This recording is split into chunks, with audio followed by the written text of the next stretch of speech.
I am the Watcher. The multiverse, every single world, every story is my home. And I will protect it to the end. How are you streamers? Narito na ang breakdown ng Marvel's What If Episode 9, ang huling episode na sasagutin ang tanong na paano kung binali ng Watcher ang kanyang panata, paano kung nangialam siya, ang season finale.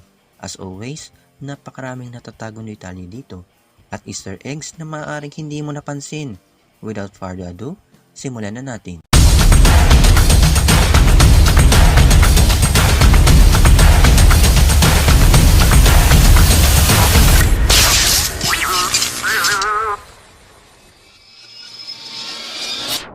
Before we begin, you can comment down below to join in my custom shoutout.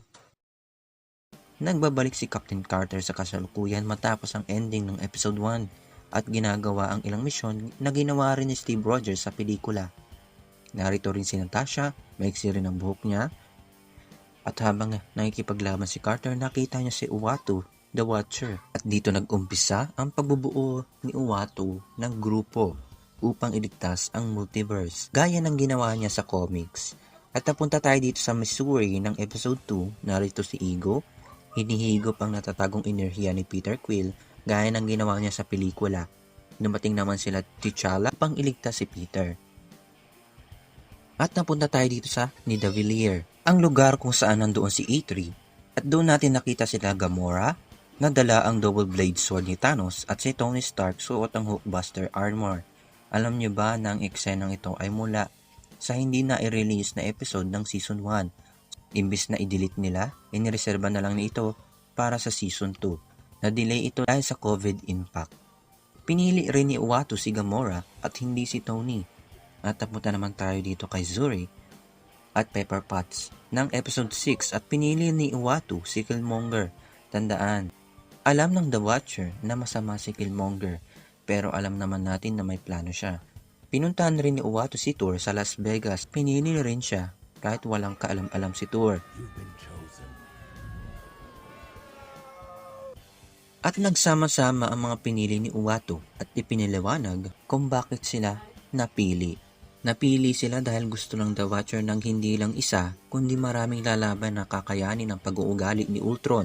At isa sa kanila ay pagtataksilan sila upang mahiwalay ang mga Infinity Stones, kaya tinawag niya silang Guardians of the Multiverse.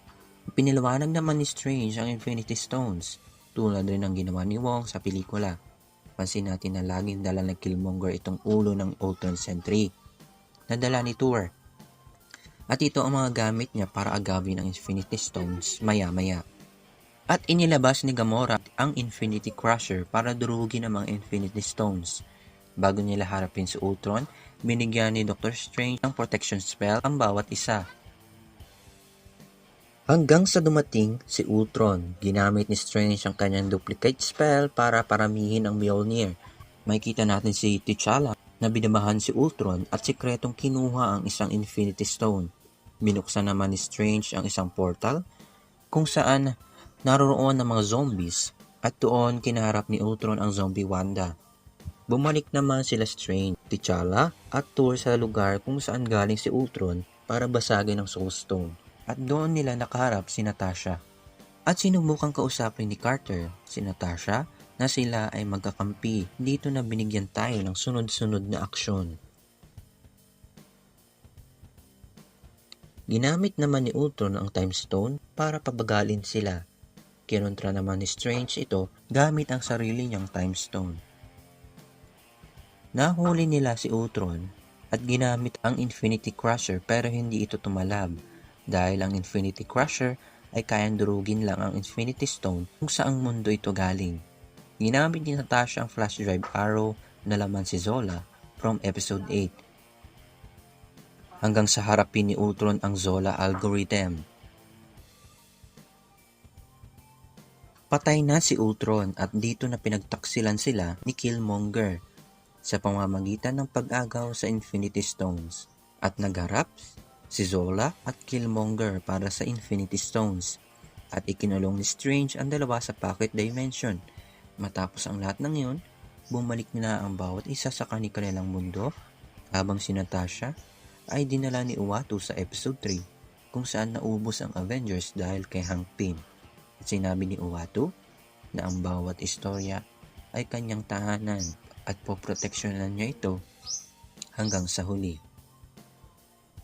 Ako ay nagpapasalamat sa pagkikisama at pagiging The Watcher sa aking Marvel's What If breakdowns.